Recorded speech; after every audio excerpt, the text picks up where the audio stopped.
কালা হইল ভীষণ জ্বালা, কেউ তো ভালোবাসে না। ইচ্ছা কইরা পৃথিবীতে কালা হইয়া কেউ আসে না।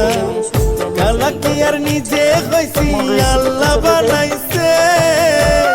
কালা দেখা দিলি না মন, কালায় কি পাইছে। কালা কি আর নিজে হইছি, আল্লাহ বানাইছে। কালা দেখা দিলি না মন, কালায় কি পাইছে। আমপাস করে ভিনেগার দিছি আমি এখানে 1 টেবিল চামচ আমি দিয়ে দিব সরিষা বাটা, আর লবণ দিছি, ধনিয়ার গুঁড়া আমি 1.5 টেবিল চামচ, মরিচের গুঁড়ো দিছি, তারপর গরম মশলার গুঁড়ো, এখানে আমি অল্প করে জিরার গুঁড়ো দিচ্ছি।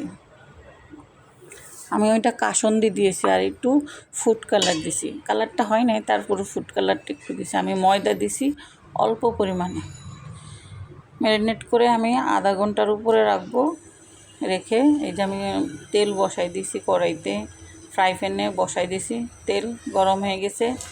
অল্প আঁচে দিব, এটা বেশি আঁচে দিলে পুড়ে যাবে, যেহেতু ফ্রাই প্যান অনেক গরম হয়ে যায়। আমার এক সাইডে বাজার শেষ, আমি এখন এটা উল্টিয়ে দিব। উল্টানোর সময় একজনে কমেন্ট করেছে, বা আপু আপনি শুধু রান্নার ভিডিও দেখান, অন্য কিছু নাস্তা টাস্তা এটা সেটা বানান না, আপনি শুধু রান্নাই দেখান, অল্প অল্প পুরা রেসিপি দেন না। তাই আজকে আমি ভাবলাম যে পুরো রেসিপিটাই আপনাদেরকে আমি দেখাই। বাজার শেষ, এখন আমি যে উঠায় নিচ্ছি, তেল ঝরায় উঠায় নিচ্ছি। আমি এখানে টিস্যু পেপার দিয়ে নিয়ে নিচ্ছি।